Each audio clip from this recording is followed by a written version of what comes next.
নমস্কার শ্রোতা বন্ধুরা, আমি আজকের কবিতায় যে ভিডিওটি ব্যবহার করেছি সেটা আসলে আমাদেরই গ্রামের বাড়ি। আমরা ওখানে এখন কেউ থাকি না। আমার আজকের কবিতা সুয়োরানীর স্বাদ, কলমে রবীন্দ্রনাথ ঠাকুর। সুয়োরানীর বুঝি মরণকাল এলো, তার প্রাণ হাঁপিয়ে উঠছে, তার কিছুই ভালো লাগছে না। বদ্যি বড়ি নিয়ে এলো, মধু দিয়ে মেরে বললে খাও, সে ঠেলে ফেলে দিলে। রাজার কানে খবর গেল, রাজা তাড়াতাড়ি সভা ছেড়ে এলো। পাশে বসে জিজ্ঞাসা করলে, তোমার কি হয়েছে, কি চাই? সে গুমড়ে উঠে বললে, তোমরা সবাই যাও, একবার আমার শ্যাঙ্গাতনিকে ডেকে দাও। শ্যাঙ্গাতনি এলো। রানী তার হাত ধরে বললে, সই বসো, কথা আছে। শ্যাঙ্গাতনি বললে, প্রকাশ করে বলো। সুয়োরানী বললে, আমার 7 মহলা বাড়ির একধারে 3টে মহল ছিল দুয়োরানীর, তারপরে হলো 2টো, তারপরে হলো 1টা, তারপরে রাজবাড়ি থেকে সে বের হয়ে গেল। তারপরে দুয়োরানীর কথা আমার মনেই রইল না। তারপরে একদিন দোলযাত্রা, নাট মন্দিরে যাচ্ছি ময়ূরপঙ্খী চড়ে। আগে লোক, পিছে লস্কর, ডাইনে বাজে বাঁশি, বাঁয়ে বাজে মৃদঙ্গ। এমন সময় পথের পাশে নদীর ধারে ঘাটের উপরটিতে দেখি একখানি কুঁড়ে ঘর, চাপা গাছের ছায়ায়, বেড়া বেয়ে অপরাজিতার ফুল ফুটেছে। দুয়ারের সামনে চালের গুঁড়ো দিয়ে শঙ্খচক্রের আলপনা। আমার ছত্রধারিণীকে শুধোলেম, আহা, ঘরখানি কার? সে বললে, দুয়োরানীর। তারপরে ঘরে ফিরে এসে সন্ধ্যের সময় বসে আছি। ঘরে প্রদীপ জ্বালিনি, মুখে কথা নেই। রাজা এসে বললে, তোমার কি হয়েছে, কি চাই?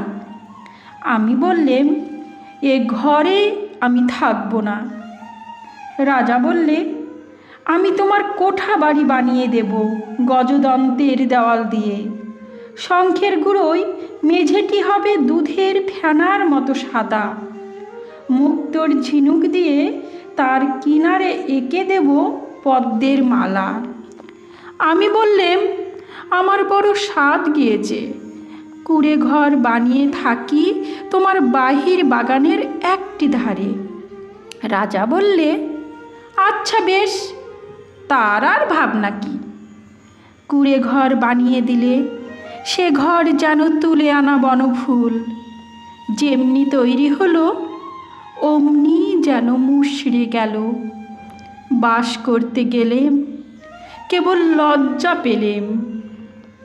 তারপরে একদিন স্নান যাত্রা, নদীতে নাইতে গেছি, সঙ্গে 107 জন সঙ্গিনী। জলের মধ্যে পালকি নামিয়ে দিলে স্নান হলো।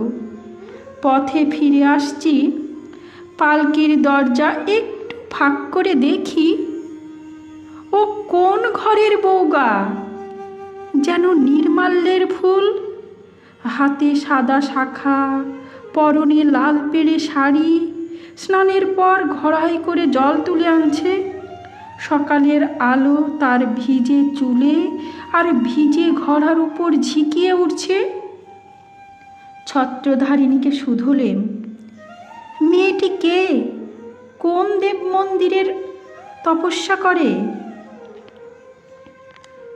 ছত্রধারিণী হেসে বললে, চিনতে পারলে না? ওই তো দুয়োরানী। তারপরে ঘরে ফিরে একলা বসে আছি, মুখে কথা নেই। রাজা এসে বললে, তোমার কি হয়েছে, কি চাই? আমি বললেম, আমার বড় স্বাদ, রোজ সকালে নদীতে নিয়ে মাটির ঘড়ায় জল তুলে আনব বকুলতলার রাস্তা দিয়ে।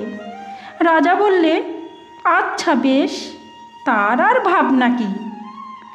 রাস্তায় রাস্তায় পাহারা বসল, লোকজন গেল সরে। সাদা শাখা পরলেম আর লাল পেড়ে শাড়ি। নদীতে স্নান সেরে ঘড়াই করে জল তুলে আনলেম। দুয়ারের কাছে এসে মনের দুঃখে ঘড়া আছড়ে ভাঙলেম। যা ভেবেছিলেম তা হলো না, শুধু লজ্জা পেলেম। তারপরে সেদিন রাসযাত্রা। মধুবনে জ্যোৎস্না রাতে তাঁবু পড়ল। সমস্ত রাত নাচ হলো, গান হলো। পরদিন সকালে হাতির উপর হাওদা চলল। পর্দার আড়ালে বসে ঘরে ফিরছি, এমন সময় দেখি বনের পথ দিয়ে কে চলেছে। তার নবীন বয়স, চূড়ায় তার বনফুলের মালা, হাতে তার ডালি, তাতে শালুক ফুল, তাতে বনের ফল, তাতে ক্ষেতের শাক। ছত্রধারিণীকে শুধলেম, কোন ভাগ্যবতীর ছেলে পথ আলো করেছে? ছত্রধারিণী বললে, জানো না, ওই তো দুয়োরানির ছেলে। ওর মার জন্যে নিয়ে চলেছে শালুক ফুল, বনের ফল, ক্ষেতের শাক। তারপরে ঘরে ফিরে একলা বসে আছি, মুখে কথা নেই। রাজা এসে বললে, তোমার কি হয়েছে, কি চাই? আমি বললেম, আমার বড় স্বাদ, রোজ খাবো শালুক ফুল, বনের ফল, ক্ষেতের শাক। আমার ছেলে নিজের হাতে তুলে আনবে।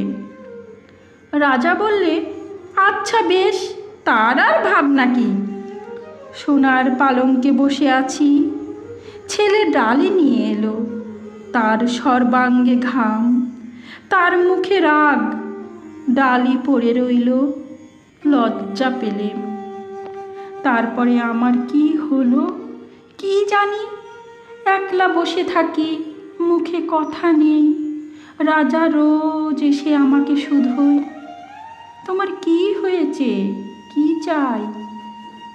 সুয়োরানী হয়েও কি চাই সে কথা লজ্জায় কাউকে বলতে পারিনি। তাই তোমাকে ডেকেছি সাঙ্গাতনী। আমার শেষ কথাটি বলি তোমার কানে। ওই দুয়োরানির দুঃখ আমি চাই। সাঙ্গাতনী গালে হাত দিয়ে বললে, কেন বলো তো?